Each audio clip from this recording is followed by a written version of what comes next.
18 horas. Notícias de Manaus, Amazonas, Brasil e do mundo. Agora na Mix. Legal, 6 horas, 1 minuto, mais uma edição do 18 horas no ar. Eu e ela, Karime Leão, boa noite. Muito boa noite, Carlão. Boa noite pra você, sintonizado aqui em 100,7. É isso aí, estamos juntos a partir de agora até as 7 da noite aqui no 18 horas. Mix.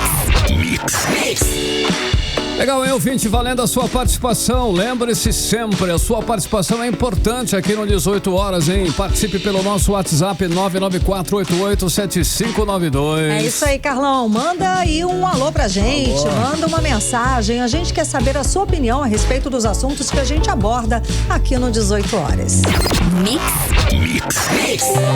Começando 18 horas e hoje com os destaques do dia, Rio Negro segue em ritmo de descida, baixou mais 3 centímetros de ontem para hoje, 13 metros e 1 centímetro. O estado do Amazonas é condenado a pagar indenização à família de recém-nascido que morreu dentro de maternidade do governo. Operação da Polícia Federal mira quadrilha de falsificação e contrabando de cigarros. O governo federal deve liberar 400 milhões de reais para as vítimas na seca na região norte.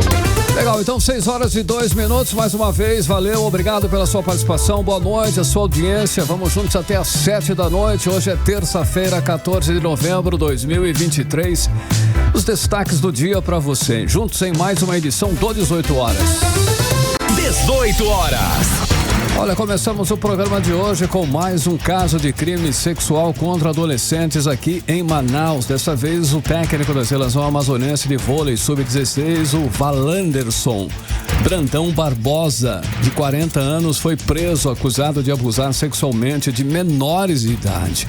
Na prisão, na hora da prisão, inclusive, ele foi pego em flagrante dormindo na cama com 2 jogadores de 15 anos. Um absurdo, Carlão. Segundo a polícia, o técnico Valderson, Brandão, abusava os menores com a promessa de tornar as vítimas em atletas profissionais de times de prestígio. Valderson Brandão vai responder por favorecimento à prostituição e exploração sexual dos próprios alunos. O repórter André Meirelles acompanhou o caso, está ao vivo aqui com a gente, tem mais informações. Boa noite, André. Então, a justiça decretou a prisão temporária dele, não foi, André? Boa noite. Muito boa noite, Karime. Boa noite, Carlão. Boa noite, Karime, mais uma vez. Boa noite a você que nos acompanha ao vivo aqui na 100.7. Isso mesmo. O então técnico de vôlei, o Valanderson Brandão Barbosa, de 40 anos, já foi preso aí, Karime, Carlão, na manhã de hoje. Essa situação aconteceu aqui em Manaus. Ele foi indiciado por crime de exploração sexual e também produção de vídeos pornográficos envolvendo os menores de idade. As vítimas são 12 adolescentes, E segundo a delegada Joyce Coelho, da Delegacia Especializada em Proteção à Criança e o Adolescente, ela deu detalhes aí que a gente acompanhou em uma coletiva de imprensa que foi realizada logo após aí essas diligências, A delegada disse que a investigação começou há 3 meses e após a polícia receber vídeos com essas cenas de sexos, com esses 2 estudantes aí, adolescentes, os inquéritos foram então individualizados e, segundo a delegada, o suspeito aí, ele foi indiciado e também já está preso e ele atua como técnico de vôlei há 20 anos, Então, por esse motivo, por ele estar atuando há 20 anos, pode ser que, segundo a delegada, ela afirmou que há relato de jovens hoje na faixa de 22 e 25 anos de idade que passaram também por abusos na adolescência. Pode ser que ele também seja indiciado por esses 2 crimes. E Joyce também disse que o número de vítimas pode crescer com o aparecimento de novos casos a partir da prisão dele, A gente vai conferir agora a fala do delegado, que é titular da Delegacia Especializada em Proteção à Criança e Adolescente, a Joyce Coelho, detalhando um pouco sobre a situação desse crime, da prisão que aconteceu hoje. Vamos acompanhar. Dessa primeira denúncia, nós identificamos 6 vítimas, 5 procedimentos em andamento e 1 finalizado.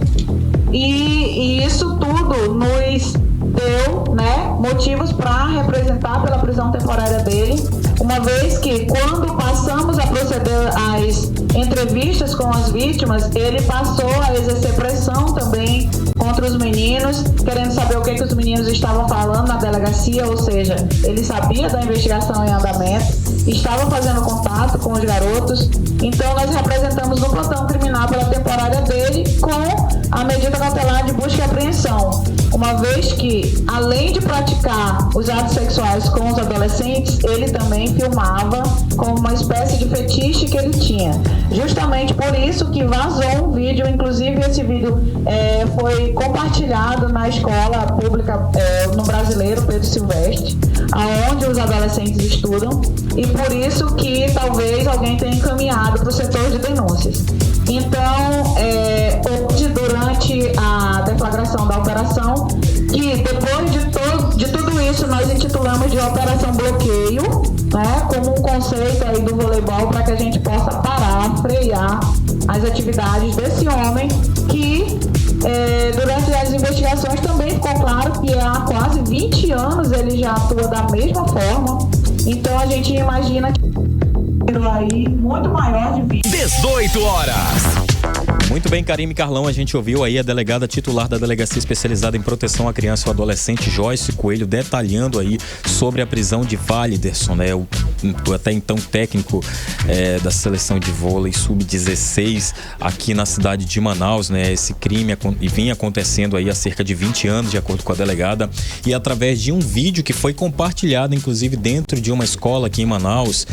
Eu também consultei alguns advogados, vale lembrar que qualquer pessoa que acabe aí compartilhando vídeos de cenas de sexos com menores de idade pode também se responsabilizar, porque é crime compartilhar, né, vídeos de cenas de sexos envolvendo menores de idade. Então tinha isso, de acordo com a delegada falou, esse era o fetiche então desse treinador, gostava de filmar, ver os jovens ali na cena, gostava de participar também. Então tudo isso, por ele ter esse envolvimento com esses menores de idade, também usando ali a posição que ele tinha como técnico, ele acabou sendo preso, né? Então foi isso que a gente ouviu aí na fala da delegada Joyce Coelho. E também no momento da prisão do treinador, havia 6 adolescentes na casa dele. A delegada disse que 2 adolescentes dormiam na cama de Validerson. Ambos tinham apenas 15 anos de idade. Interrogado, um deles disse que morava com um professor há 4 anos. Então a delegada aí deduziu que ele começou a morar ali com o Validerson, com esse técnico, quando ele tinha apenas 11 anos de idade, né? E segundo a delegada, o treinador vai responder por crime de exploração sexual e produção de conteúdo pornográfico, pois as relações que ele mantinha com os adolescentes eram gravadas, né? E pior, compartilhadas. Vamos ouvir. 12, então, vítimas que foram identificadas. Todos os que foram encontrados hoje confirmam também, inclusive ele estava em flagrante delito, porque ele estava no quarto com 2 adolescentes de 15 anos. Então, esse procedimento está tramitando na delegacia, a gente está fazendo o chamamento dos pais para que eles possam ser ouvidos nesse procedimento e que a gente possa liberar depois os filhos, mas instaurando o devido inquérito policial de cada um, para que no final ele seja responsabilizado criminalmente por todos os atos. A gente espera que mais denúncias cheguem, inclusive nós já recebemos contato de homens com 22, 25 anos que acabam também relatando que passaram por esse mesmo abuso durante a infância ou adolescência. Então a gente formaliza isso, até porque esse crime ainda não prescreveu. Então todos os que ainda tiverem uma denúncia para fazer, a gente vai instaurar e vai também responsabilizar por cada um dos seus crimes. 18 horas. Muito bem, Karime Carlão, a gente ouviu aí a delegada titular da Delegacia Especializada em Proteção à Criança e Adolescente, Joyce Coelho, né? Falando aí sobre essa situação, e também teve uma nota de manifestação da Federação Amazonense de Voleibol, que disse que suspendeu o técnico, e o presidente da entidade, o Tadeu Picanso, divulgou nota em que repudia os atos do técnico e disse que a federação abre aspas, não tolera qualquer tipo de assédio e que se coloca à disposição dos órgãos competentes para qualquer esclarecimento. Olha, a delegada disse que a conduta é apenas do treinador e não há outras pessoas ligadas às equipes de vôlei envolvidas, né? Segundo a delegada, será apurada uma possível omissão da Federação Amazonense de Futebol, uma vez que várias vítimas, né, inclusive as que foram interrogadas, relataram que fizeram denúncias formais na federação e que a federação apenas faz sindicâncias internas, mantendo ali o treinador no cargo, ou seja, deixando o treinador ter acesso aos adolescentes, né? E já na nota de repúdio, a federação disse que em nenhum momento, em busca de qualquer atitude nociva de treinador, encontrou qualquer tipo de ocorrência que levasse ao conhecimento das atitudes do envolvido, Karime Carlão. Ou seja, tem que ser investigado mesmo, até para ver se não teve negligência aí do esporte aqui das pessoas, né, Carlão, das pessoas responsáveis. André, muito obrigada pelas informações. Agora, que criminoso covarde, né? Não tem como definir uma pessoa como essa que aproveita da situação social desses jovens para abusar sexualmente deles. Segundo as vítimas, em troca de vaga no time, precisavam fazer sexo com Valederson Brandão. Esses jovens precisavam de tudo, viu, Carlão? Eles, às vezes, uma camisa, tênis, enfim, e trocaram tudo por causa de um sonho, de ter uma vida melhor. Daí eles se submetiam a esses abusos. Karime, infelizmente é uma triste realidade do nosso estado. Muitas crianças e adolescentes acabam vítimas de abusadores justamente por estarem em uma situação de vulnerabilidade social, precisando realmente do básico e são explorados dessa forma. Segundo o monitoramento da violência sexual contra crianças e adolescentes do Amazonas, dos casos notificados no estado, o principal tipo de violência cometida contra crianças e adolescentes é a violência sexual, 37,9% dos casos, sendo que o mais prevalente é o estupro de vulnerável, representando aí cerca de 59,6%, que são os casos em que a conjunção carnal ou outro ato libidinoso praticado com menor de 14 anos.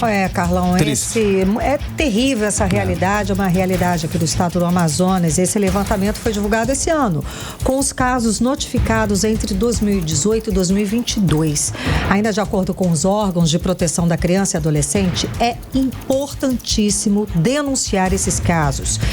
Caso haja aí uma suspeita ou confirmação de violência contra crianças e adolescentes. É o Disque 100, que é o Disque Direitos Humanos. É possível também denunciar para o Conselho Tutelar, a Polícia Civil, Polícia Militar ou ainda a Polícia Rodoviária Federal. Olha, a segunda Câmara Civil aceita recurso de família de recém-nascido morto em maternidade da rede estadual 2016. Bom, o estado do Amazonas foi condenado a pagar R$120 mil de indenização por não ter transferido a gestante para uma unidade capacitada, mesmo depois de ter sido avisado pela própria equipe médica. Vamos aos detalhes agora com Ginéia Araújo.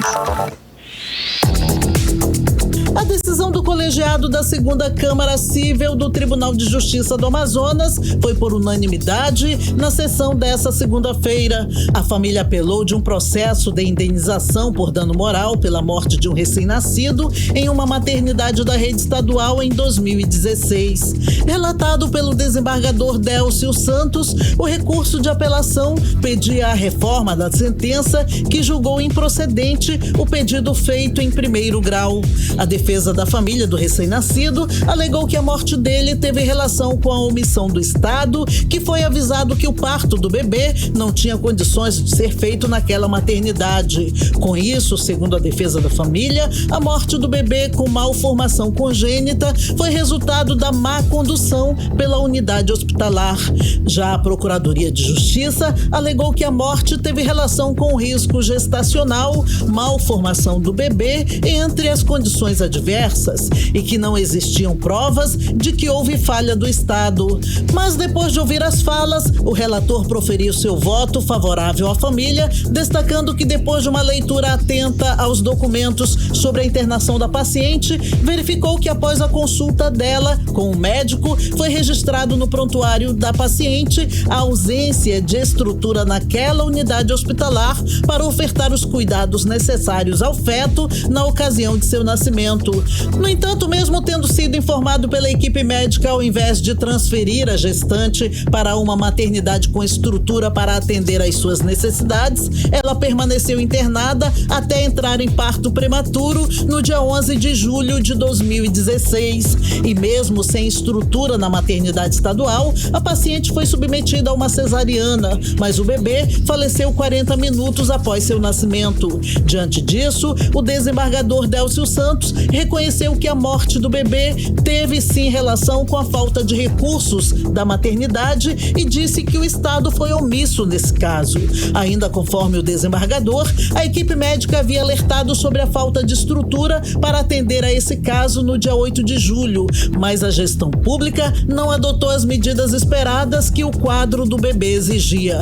Com isso, o Estado foi condenado a pagar R$120 mil à família por danos morais. O 18 Horas tentou ouvir o relator do caso, mas como se trata de decisão, o desembargador achou melhor não se pronunciar. Odneia Araújo para o 18 Horas. Você está ouvindo 18 Horas. Agora são 6 horas e 17 minutos em Manaus. Boa noite para você em 100,7. Olha só, hoje a Polícia Federal deflagrou mais uma operação para combater o crime organizado. Desta vez, os agentes miraram uma organização criminosa que atua na falsificação e contrabando de cigarros de marcas paraguaias, tráfico de pessoas, trabalho escravo, falsificação e uso de documentos falsos. São pouca coisa não, né, Carlão? Várias modalidades. É um combo. Não é equipe, né? Tá profissional, viu? Tá. Bom, a repórter Nathalie Moraes está ao vivo aqui com a gente. Ela tem mais detalhes a respeito desse assunto, dessa ação conjunta da Polícia Federal e Receita Federal. Boa noite, Nathalie. Então, essa operação ocorreu aqui em Manaus e em outras cidades da Bahia, Pará, Minas Gerais e São Paulo, não é mesmo? Conta mais. Karime e Carlão, boa noite para vocês, boa noite para todos os ouvintes ligados aqui conosco no 18 Horas. Karime e Carlão, essa operação realmente é algo assustador. É uma operação da Polícia Federal em conjunto com a Receita Federal e o Ministério do Trabalho. Essa operação foi deflagrada na manhã de hoje, né? Eles foram às ruas aí realmente para combater um grupo criminoso que atua, né, aí na falsificação e contrabando de cigarros, como você bem disse, Carlão, eram cigarros de marcas paraguaias, né? Eles desviavam até mesmo os maquinários para a utilização e fabricação desses cigarros. Eles também são investigados aí por tráfico de pessoas, trabalho escravo, falsificação e uso de documentos falsos, crime contra as relações de consumo, crime contra o registro de marcas e também por lavagem de dinheiro. Durante essa operação, que foi batizada aí como Ilusion, foram cumpridos 11 mandados de prisão preventiva, 13 de prisão temporária e 35 de busca e apreensão expedidos pela Justiça Federal, principalmente em Belo Horizonte. Os agentes federais fizeram aí buscas em residências, em galpões e empresas, como aqui na nossa capital, Carlão. Eles estiveram aqui em Manaus fazendo esse trabalho de busca e apreensão. Também estiveram em Capim Grosso, na Bahia, e nas cidades mineiras de Belo Horizonte, Divinópolis, Itaúna, Nova Lima e também em várias cidades ali na região sul do estado de São Paulo. A Justiça também decretou aí o sequestro de bens nos valores de 38 pessoas físicas de 28 empresas, num montante aí de mais de 20 milhões de reais. A Polícia Federal e a Receita Federal identificaram aí durante as investigações toda a cadeia de produção desses cigarros clandestinos, toda a organização criminosa envolvida no esquema e também nessa fabricação desses cigarros paraguaios falsificados. Durante as investigações, foi revelado que essa quadrilha era chefiada por um empresário ali da cidade de Barueri, no interior de São Paulo.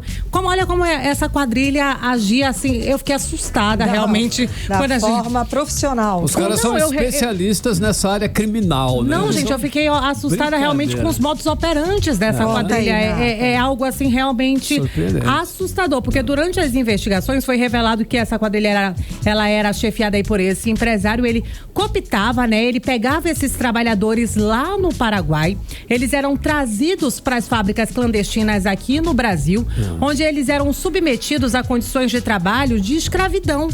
Eles eram sequestrados, né? Eles tinham ali a liberdade negada. eles ficavam reclusos sob vigílias e incomunicáveis por vários meses.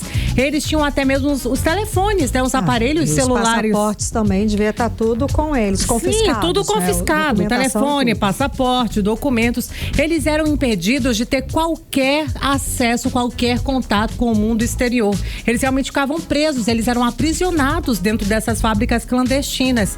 Eles sequer sabiam o local onde eles estavam, porque muitos deles, quando eles paravam de trabalhar para dormir, para ter assim aquele horário de descanso, vamos dizer assim, tiveram pessoas que foram encontradas com os olhos vendados. Meu Deus. Eu realmente fiquei muito assustada, né, quando estava apurando essa situação dessa operação. Essa distribuição desses cigarros falsos, elas eram feitas aí em caminhões com ocultação de alguns produtos. Geralmente ali eles pegavam cargas de calçados, eles colocavam os calçados à frente e atrás tinham todos esses cigarros falsificados, e a maioria das vezes eles circulavam ali na região de Nova Serrana, em Minas Gerais. Essas pessoas que foram presas, Karime e Carlão, elas vão responder aí por organização criminosa, contrabando de cigarros, descaminho de maquinário, tráfico de pessoas, trabalho escravo, falsificação e uso de documentos particulares falsos, crime contra as relações de consumo e também lavagem de dinheiro. Karime e Carlão. Obrigada pelas informações, Nathalie Moraes. Valeu, Nathalie. 6h22, você no melhor mês do Brasil. 18 horas. E seguimos agora para Brasília. Vamos conversar com o nosso correspondente, o jornalista Carlos Eduardo Matos. Cadu, boa noite, Cadu.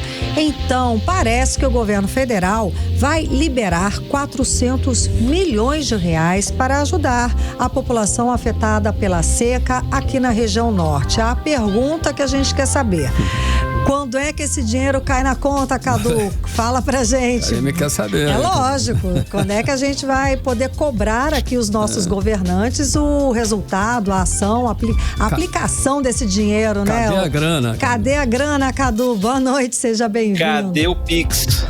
Passa o Pix. Boa noite, Karime, boa noite, Carlão, boa noite a todos que nos acompanham ao vivo no 18 horas.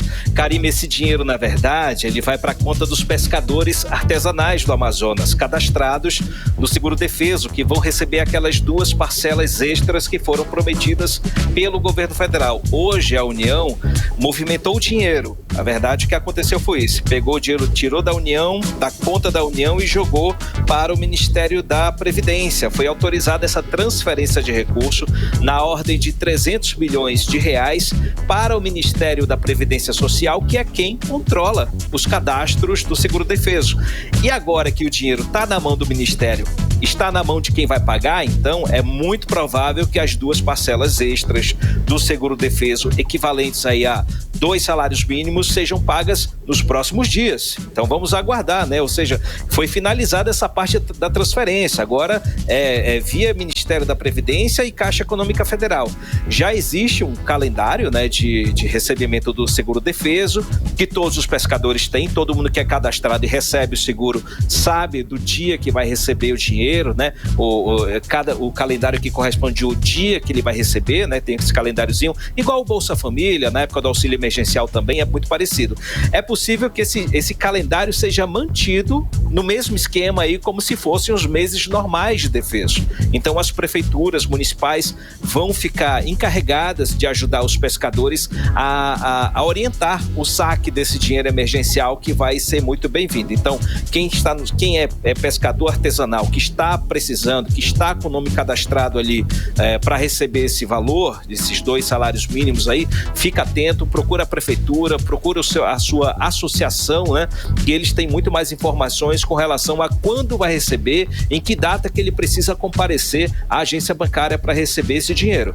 Agora, Karime, além dos 300 milhões de reais, o governo também autorizou o repasse de 100 milhões de reais para o Ministério do Desenvolvimento Social, justamente para que as prefeituras comprem alimentos produzidos pela agricultura familiar e aí ajudar as famílias afetadas pela seca. É fazer a roda girar. Sim. Ajudar os pequenos produtores rurais e também ajudar as famílias mais necessitadas. Portanto, Karime, resumindo aí, a boa notícia de hoje é que o governo tomou as medidas jurídicas necessárias para movimentar o recurso e autorizar o pagamento. Então agora essa questão fica por conta das prefeituras, das associações e para que todo mundo fique bem informado com relação a quando vai receber esse valor. Acredito que já estamos aí na linha de chegada. Agora, Karime, uma coisa que eu percebi com relação a essa medida provisória que saiu hoje, ela acompanha a medida provisória 1192, que da semana passada, que inclui os municípios que estão, né, em situação de emergência decretada. É aquela lista antiga, tá? Não houve mudança, não é atualizada, com relação não. Ou seja, ficaram acho que 13 municípios fora, não é isso? 13 municípios fora. Eu procurei me informar com relação a isso. O imbróglio prossegue. Eu não sei como é que o governo vai resolver isso. Ele precisa editar uma outra norma, né? Uma outra lista para incluir esse pessoal.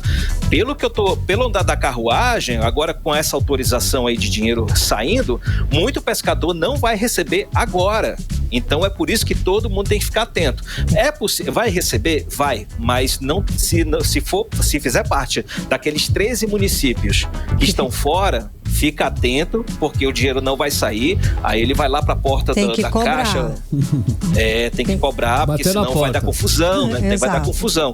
Não houve um ajeitamento nesse sentido. Vamos ficar atento nisso aí.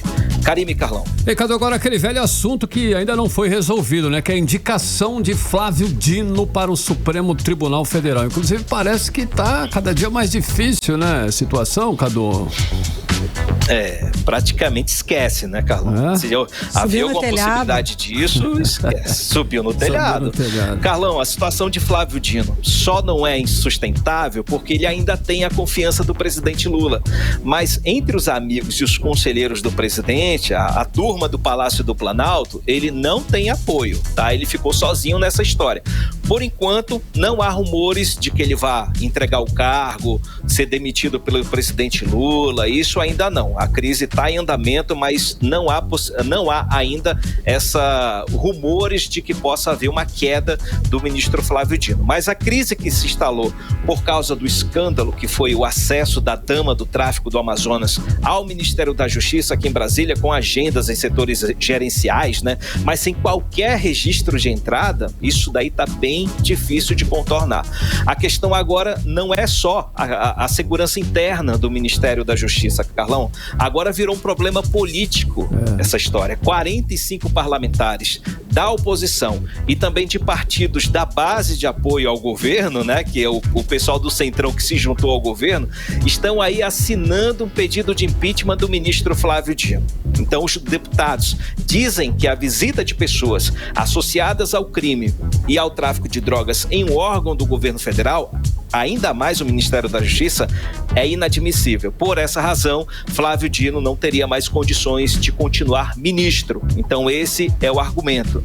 E o deputado Amon Mandel, ele está também numa outra linha de trabalho aí, coletando assinaturas para tentar instalar uma CPI na Câmara dos Deputados para investigar esse caso. Não sei se ele vai conseguir. O argumento, né, que pode haver o clima esquentou agora, ele pode conseguir as assinaturas agora, mas agora ele depende do Arthur Lira. Mesmo que ele consiga as assinaturas, ele depende do Arthur Lira para ter essa CPI instalada. É mais um movimento político que ele está fazendo nesse momento.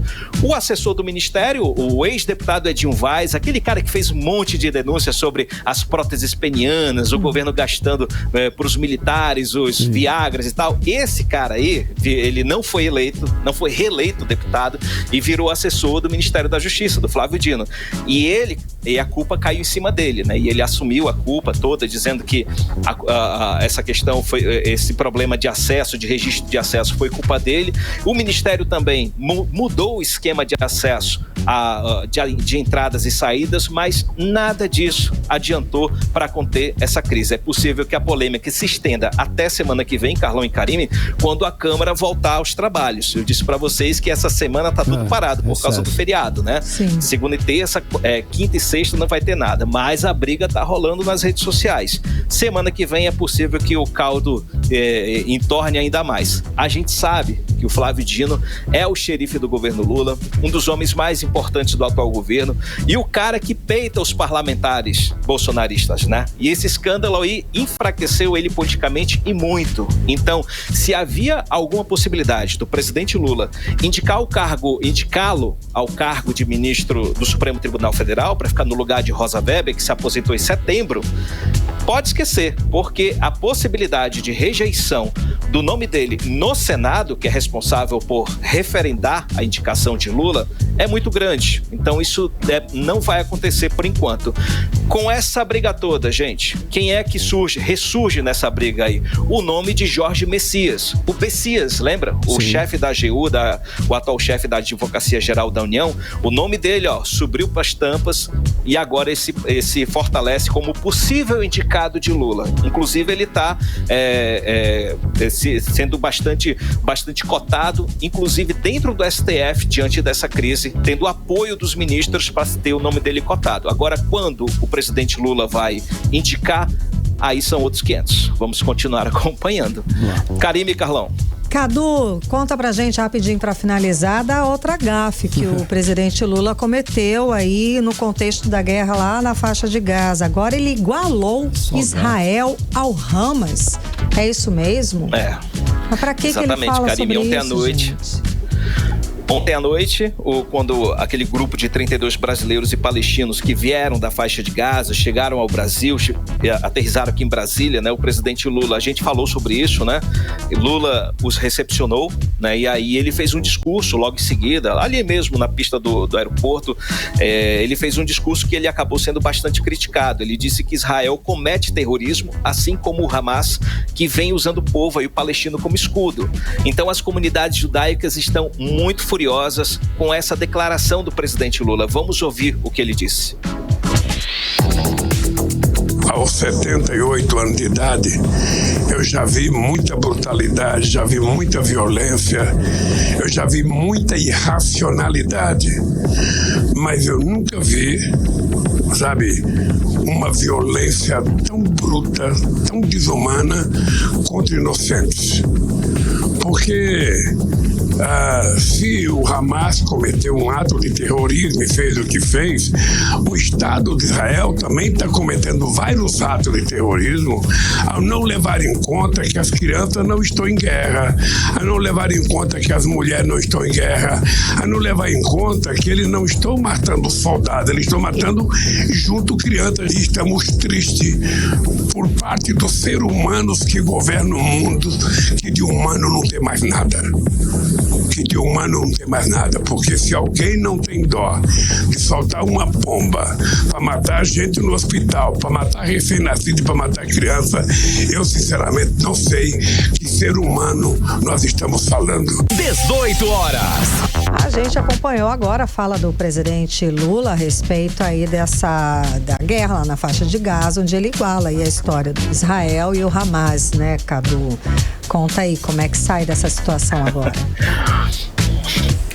Olha, falando no contexto todo, ele tem uma razão na frase toda, na indignação dele com relação a Israel, atacar crianças e tal, mas ele jamais pode comparar o Hamas com Israel e Israel com o Hamas. O Israel que foi atacado, o grupo terrorista é o Hamas, ponto final. Isso daí não existe. É uma confusão que ele não pode se meter nisso e pouca gente pode dar opinião a respeito do assunto, de tão complexo que é essa história, né? Enfim. Para a gente entender, fazer o retrospecto, olha só, o Lula condenou lá atrás, né, quando começou a guerra, ele condenou o ataque contra Israel sem mencionar o Hamas. Depois ele criticou o Hamas, falou em terrorismo, mas ele criticou, mas aí no mesmo balaio criticou Israel. E agora ele iguala Israel ao Hamas. E aí, diante dessa mudança intempestiva de narrativas, os especialistas em geopolítica, em guerras, né, quem analisa a guerra, acredita que o presidente Lula está trocando os pés pelas mãos porque na tentativa de protagonizar um discurso de paz. E, na verdade, em vez de estar promovendo a paz, ele está promovendo ainda mais a indignação entre as pessoas, colocando um povo contra o outro. Isso é muito complicado. Volto com vocês, Karime e Carlão. Obrigada pelas informações, Cadu. Boa noite. Até amanhã. Até amanhã, Tchau, Cadu. galera. Um abraço. Tchau, tchau. 18 horas. Olha só aí, fique ligado que daqui a pouquinho você confere aqui no 18 horas que o fenômeno do repiquete. Rio Negro desceu mais 3 centímetros de ontem para hoje. Detalhes já aqui no 18 horas. 18 horas. Agora nós vamos com tempo e temperatura. Quando são 6h35, a temperatura, tempo e previsão para amanhã. Amanhã, quarta-feira, Karime Leão. Previsão do tempo. E a previsão para esta quarta-feira é de sol e aumento de nuvens pela manhã. Na tarde são esperadas pancadas de chuva. Já à noite o tempo fica aberto. A mínima prevista de 28 graus, a máxima pode chegar a 39 graus. A possibilidade de chuva são de 3% e a umidade relativa do ar fica entre 31% e 73%. Rio Negro continua secando e de ontem para hoje desceu mais 3 centímetros. São 7 dias seguidos de vazante, totalizando 18 centímetros de baixa.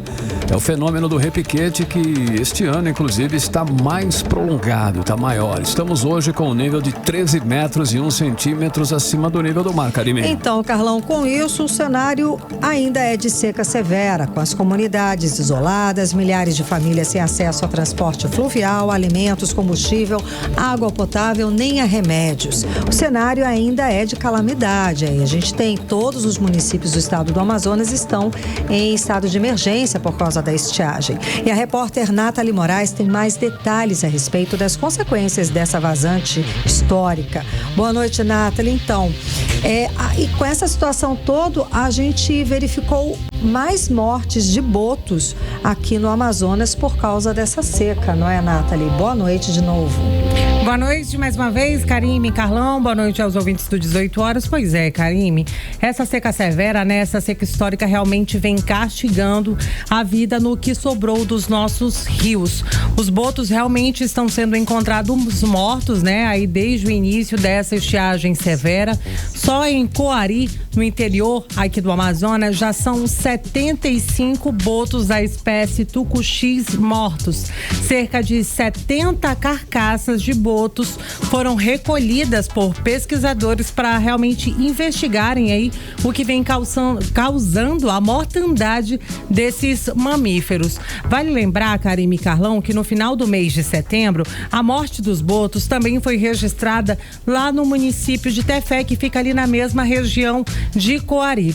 Lá em Tefé já são mais de 150 botos que já foram encontrados sem vida. A razão exata da morte aí, da mortandade realmente desses mamíferos ainda não se sabe. Mas segundo os especialistas, né, os pesquisadores, a temperatura da água, né, que tem ultrapassado aí os 40 graus, pode ser aí uma dessas principais causas da morte desses animais. Os ambientalistas de ONGs também tentam entender a relação da morte dos mamíferos com essa situação, né, de toda essa seca histórica que nós estamos vivendo. Eu conversei com a pesquisadora, a Nathalie Gil, que vem atuando e monitorando, né, fazendo esse monitoramento desses animais nessas regiões, e ela explicou um pouco mais do que poderia estar acontecendo. Vamos conferir. Eles têm uma formação similar ao de Tefé, o que permitiu que com a seca muito intensa eles tenham baixado bastante, mas você vê, né, um rio ainda cheio de vida, muitos tucuxis nadando, muitos botos ainda nadando, muitos peixes-boi também nadando. 18 horas. Karime e Carlão, nós ouvimos aí a fala da pesquisadora Nathalie Gil. Segundo o boletim do Instituto Chico Mendes de Conservação da Biodiversidade, o ICMBio, que também acompanha o caso, ainda não há evidências, né, de que nessas águas possam haver toxinas, né, ou algo que realmente estejam relacionados a essas mortes desses animais que devem seguir aí sendo monitorados. Karime, como os botos são animais, né, ameaçados de extinção, e como eles são pesquisados aí por esses estudiosos, muitos desses animais são monitorados, né, por chips que realmente para controlar, para tentar realmente diminuir. Claro. A gente sabe que a carne do boto também, né, é uma carne fruto de caça, né, desses pescadores, né, é uma carne muito consumida, uma carne muito cara. Então esses pesquisadores também trabalham para tentar controlar toda essa situação. Mas agora falando falando sobre a situação do Rio Negro, né, que também faz parte aqui do nosso assunto. A cota do Rio Negro em Manaus nesta terça-feira, né, baixou aí mais 3 centímetros nas últimas 24 horas e chegou hoje aí a marca de 13,1 centímetro, né, 1 metro, na verdade, desculpa, segundo a medição do porto aqui da nossa capital. O nível do rio, né, retomou o processo de vazante há mais de uma semana. Desde o último dia 8, né, de novembro, o rio já baixou aí cerca de 23 centímetros, chegando a 31 centímetros da maior vazante já registrada, que foi aí de 12,70 metros no último dia 27 de outubro. Os prognósticos climáticos indicam aí um retorno de período de chuvas, né, ali nas regiões de cabeceiras, e isso com certeza vai contribuir para que o rio volte a subir aqui na nossa capital, como explica a pesquisadora em geociências do Serviço Geológico do Brasil, Jussara Cury. Vamos conferir. Os indicam o retorno do período chuvoso ali nas cabeceiras, e isso vai contribuir para a recuperação do Rio Solimões e essa distribuição das águas ao longo da bacia, chegando provavelmente aqui em Manaus em 2 semanas. Então, essa fase de recuperação que estamos vivenciando agora é normal apresentar. 18 horas. Karime e Carlão, nós ouvimos aí a fala da Jussara Cury, ela que é pesquisadora em geociências do Serviço Geológico do Brasil. Só para finalizar, né, a gente segue acompanhando essa situação dessa seca histórica aqui em Manaus e em todos os municípios. São 62 municípios em estado de emergência por conta da seca histórica e quase 600 mil pessoas afetadas diretamente. Karime e Carlão. Obrigada pelas informações, Nathalie Moraes. Valeu, Nathalie. Tchau, tchau. 18 horas. Tchau. Olha só, o Amazonas, hein? Tá complicado. Está entrando em estado de emergência por causa de uma praga conhecida como mosca da carambola, que representa uma grande ameaça à agricultura do país por causa dos riscos à produção de alimentos saudáveis e à economia do Brasil, Karine. Pois é, Carlão, é complicado, mas a praga não foi detectada ainda aqui no estado do Amazonas, mas lá no Pará foi detectado um foco da mosca da carambola. A praga também já foi detectada nos vizinhos Roraima e Amapá, e por isso o Amazonas entrou aí em alerta. Vamos acompanhar mais detalhes agora com Odinei Araújo. A mosca da carambola é nativa da Indonésia, Malásia e Tailândia e foi detectada pela primeira vez no Brasil em 1996, no estado do Amapá.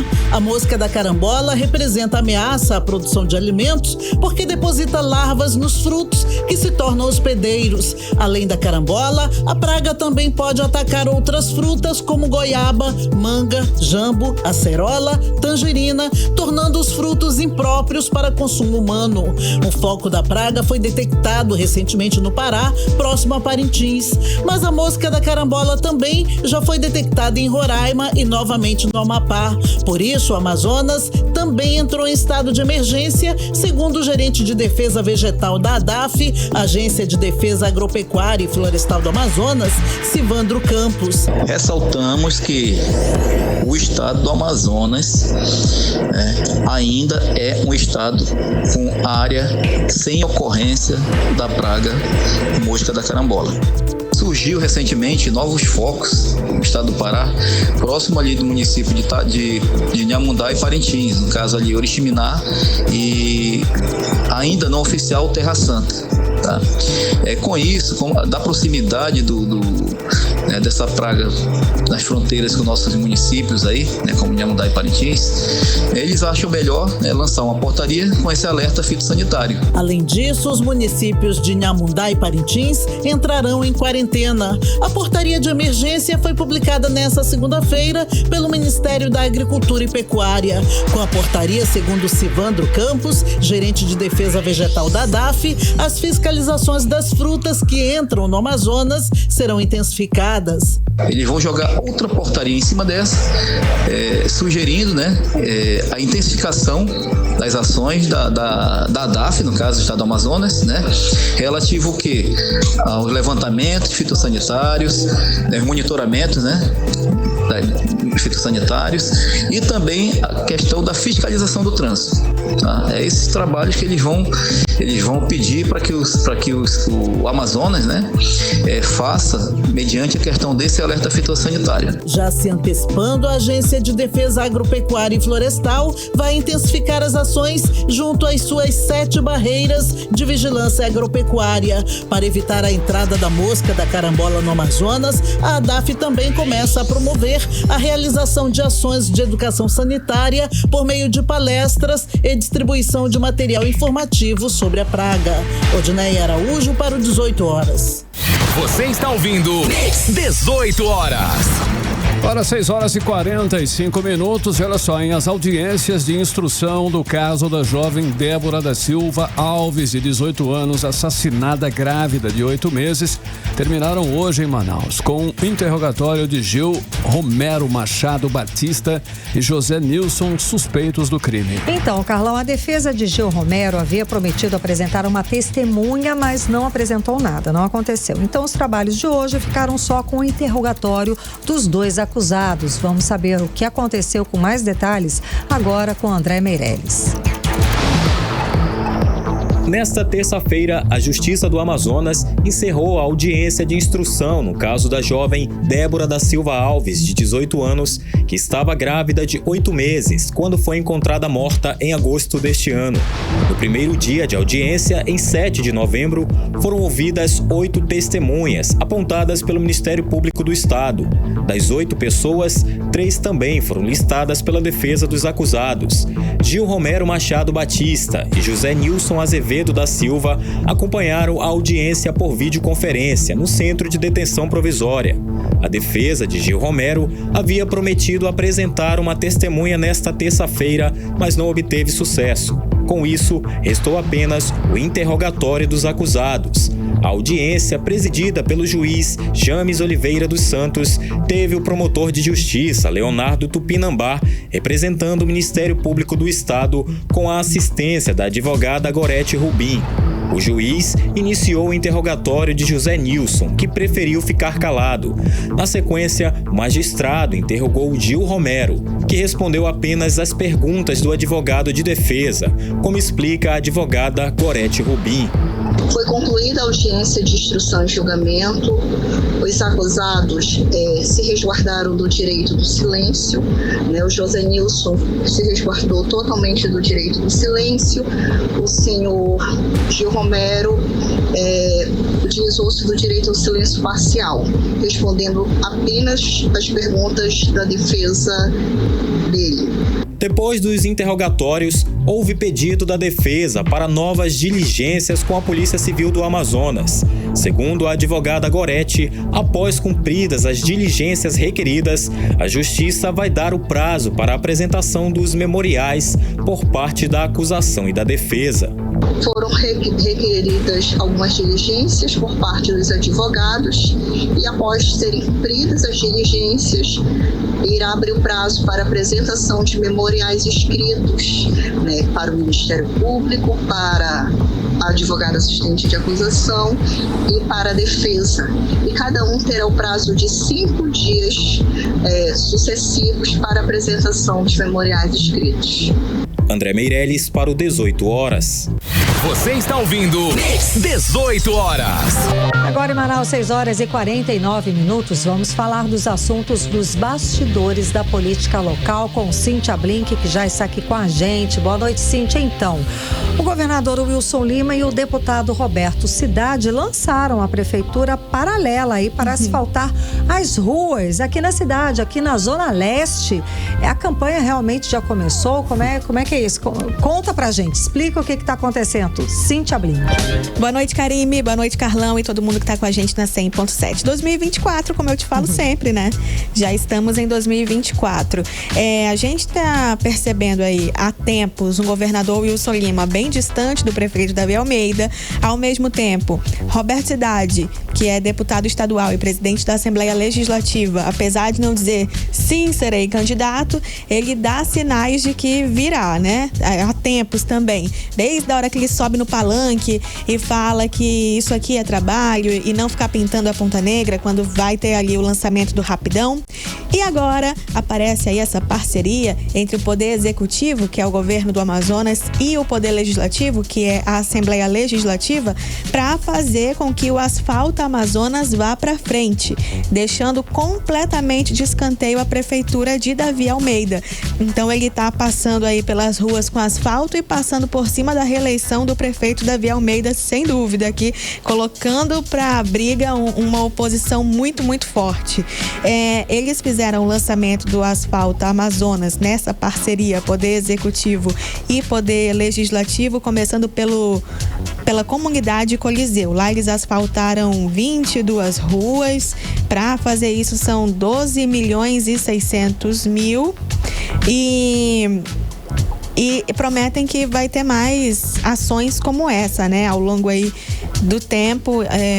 Enfim, acho que a gente pode interpretar isso como quase um efeito colateral, sabe? A parte que beneficia a população por acaso está beneficiando a população, mas a briga de poder é o que interessa nessa história. Por isso que eu digo para você não adotar um lado. Pode ser que daqui a um tempo a gente diga que Davi Almeida e o Wilson Lima estão super bem, por exemplo. Enfim, a gente segue acompanhando aí essa dinâmica do poder que pode mudar a qualquer momento. E por acaso, dessa vez, tá fazendo as ruas serem asfaltadas. Olha aí. O efeito colateral tá sendo bom para o povo do Amazonas. Olha aí que legal. Ei, Brinca, olha só, falando em efeito colateral, os conselheiros do Tribunal de Contas do Amazonas definiram hoje a nova composição da primeira Câmara, tendo como presidente o conselheiro Érico Desterro e o da segunda Câmara, o conselheiro Ari Moutinho Júnior como presidente. Quer dizer, então, que a paz voltou no TCE, o TCE tá de boa novamente, acabou aquelas, né? Carlão, você é sempre muito radical, sabe? Você sempre tenta me falar assim, tá tudo em paz, tá tudo bem, você quer esse lado. Não tava, eu não vou estar te entregando isso, mas vou dizer que amenizou o negócio. Vou te dizer que os primeiros sinais de vamos voltar a ser civilizados, ou ao menos parecer isso pro público, tá rolando, né? Então a gente vê essa bandeira branca acontecer quando o conselheiro Érico Desterro e o conselheiro Ari Moutinho Júnior são convidados a fazer parte também, sabe? Sendo ali primeiro presidente da Câmara e presidente da segunda Câmara. O que são essas câmaras? Eu também fui atrás de saber. É como se fosse o pleno que a gente conhece, que é aquele com os conselheiros e auditores, mas ele é menor e tem um forte ali na aposentadoria. Ele não cuida de todos os assuntos, mas cuida de menos assuntos. São só 3 conselheiros e só tem um presidente, e o presidente do pleno não pode fazer parte. Enfim, só a burocracia que estou trazendo aqui. Eles cuidam sobre a aposentadoria, admissão de pessoal, convênio e prestação de contas de convênio. A TCE tem uma estrutura que não é tão popular, não é todo mundo que conhece, então por isso achei interessante trazer essa informação também. Karime, Carlão. Blink, como você fala, nós já estamos em 2024, quando vão acontecer aí as novas eleições para prefeito, e tem nova pesquisa para a Prefeitura de Manaus. Quais são os novos números, Blink? Conta. Tem nova pesquisa, como eu te falei, o prefeito está encarando aí, provavelmente vai encarar uma reeleição muito difícil, porque ele tem como adversário Roberto Cidade, ao que tudo indica, e Amon Mandel, que a gente nem falou dele até agora, mas é o que figura ali em segundo lugar, ou até primeiro na última pesquisa. Dessa vez, Davi Almeida aparece aí disparado na frente pela pesquisa Paraná. No primeiro cenário, ele aparece com 38,5% das intenções de votos, enquanto o segundo lugar, que é Amon Mandel, fica com 23,3%. Uma diferença confortável. Em terceiro lugar, vem Coronel Menezes, com 11,9%. Aí aparece também Arthur Neto e Roberto Cidade, com 3,9%. Na segunda situação, em que não aparece Coronel Menezes, mas capitão Alberto Neto, Davi Almeida sai ainda melhor. Ele fica com 39,5% dos votos e Amon Mandel com 24,3%. Já o capitão Alberto Neto com 9,2%, e nesse caso Roberto Cidade pontua com 4,4%. Em todas as pesquisas, o que a gente consegue ver é que vai ser divertido cobrir a eleição de 2024. Vai ser bem disputada, até agora é o que a gente consegue enxergar, mas tem chão à beça e talvez isso fique mais claro sobre quem vai ser o próximo prefeito de Manaus. Ainda tem muita água para rolar ainda, mas já tá aí, né? Como se diz, né? Não sei se dá tempo de aparecer mais um, por exemplo, candidato. De repente, até lá, né? Quem sabe. Ainda tem a questão dos vices aí, que a gente ainda vai discutir bastante. Vai Verdade. Ser interessante aí. Obrigada. Eu volto amanhã. Cíntia, até amanhã.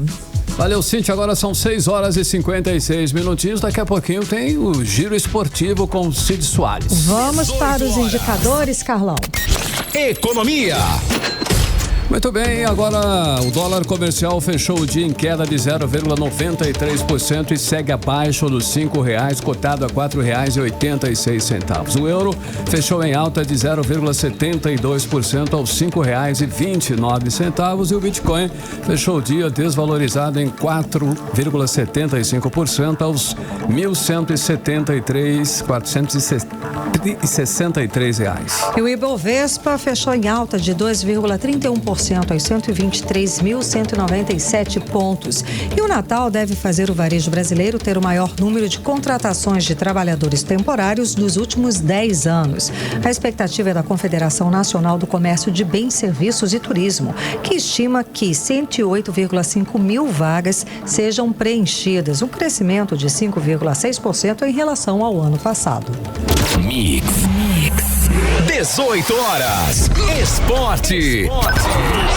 Bem, agora são 6h56. Nós vamos agora com o Giro Esportivo. Cid Soares já está na área. Cid, a seleção brasileira fez hoje o primeiro treino lá em Teresópolis.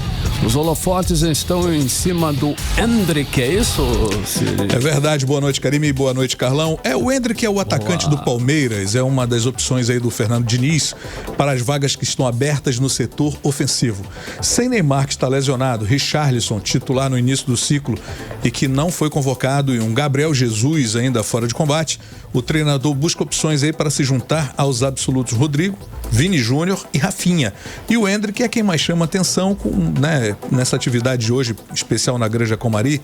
Concorre aí à vaga deixada pelas ausências de Richarlison e Gabriel Jesus. A seleção brasileira começa esses treinos aí na Granja, em Teresópolis, no Rio, como você falou, em preparação para os próximos compromissos pelas eliminatórias sul-americanas para a Copa do Mundo de 2026, com jogos marcados contra a Colômbia, em Barranquilha, a partir das 8 da noite, horário de Manaus, na próxima quinta-feira, depois com a Argentina no Maracanã, no Rio mesmo, a partir das 8h30 da noite, horário de Manaus, no dia 21, numa terça-feira. A demissão de Lúcio Flávio pelo Botafogo, anunciada hoje à tarde, foi uma decisão bancada aí pelo dono da SAF, John Textor. O americano ficou muito chateado com a postura do time nos jogos recentes, especialmente na virada sofrida para o Grêmio e no empate contra o Bragantino. A justificativa dessa demissão foi em razão aí da pressão externa de torcedores e de redes sociais para que ele fosse desligado. A postura e o desempenho do time no jogo no último domingo contra o Bragantino foi apenas a gota d'água para que o americano tomasse a decisão. E a diretoria do Amazonas apresentou nesta terça-feira o novo escudo do clube, que passa a ter 3 estrelas ao invés de uma só. A mudança acontece após a conquista da Série C do Campeonato Brasileiro e o primeiro título nacional do futebol amazonense. Além da alusão aí ao título brasileiro, as estrelas fazem referência ao título da Série B e a Série A do Campeonato Amazonense. O escudo também passa a ter escrito apenas Amazonas e não mais Amazonas FC. Para encerrar, o Goiás comunicou por meio de nota oficial o desligamento do treinador Armando Evangelista e sua comissão técnica da equipe de futebol profissional, agradecendo os serviços prestados e desejando sorte em suas carreiras. Aquela coisa bem... Essa seleção brasileira tá boa, Cid? Tá faltando tanta gente, né? Tanto craque fora, né? Falta se acertar, né, Carlão? Todo o início de trabalho é assim. Eu espero que realmente o técnico encontre as figuras certas nas posições corretas e, claro, eu torço para que a nossa seleção seja vencedora sempre, mas eu acho muito difícil. Olha, já tô torcendo se classificar, eu já fico feliz. Já tô nessa barganha, tô nessa barca aí. A gente não gosta de falar muito nem pra trás, né? Triste, é isso. Tudo bem, obrigada. Até amanhã, meninos. Até amanhã. Valeu. 18 horas. Agora em Manaus, 6h59. Seguimos direto para o editorial 18 horas. Editorial 18 horas.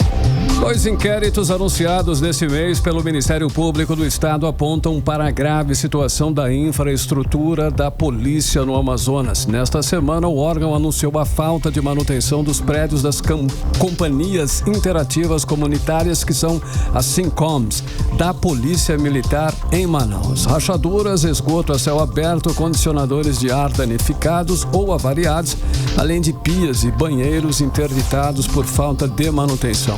O outro inquérito anunciado no início do mês tem a mesma ou pior gravidade. Investiga a falta de fornecimento de água potável para funcionários e a população nas unidades da Polícia Militar e da Polícia Civil do Estado. Os fatos falam por si e são gravíssimos e deveriam ter uma resposta do governo do Estado. Mas a resposta foi o silêncio, sem satisfação nenhuma à sociedade. 18 horas.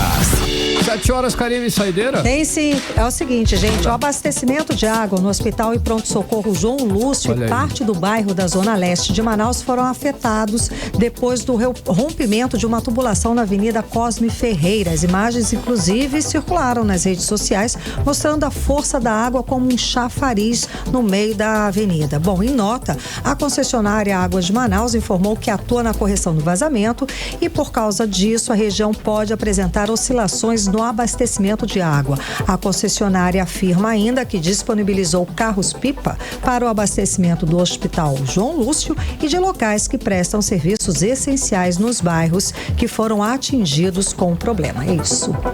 Valeu, Karine, 7-1, boa noite. Valeu, gente, um beijo, até amanhã. Até amanhã.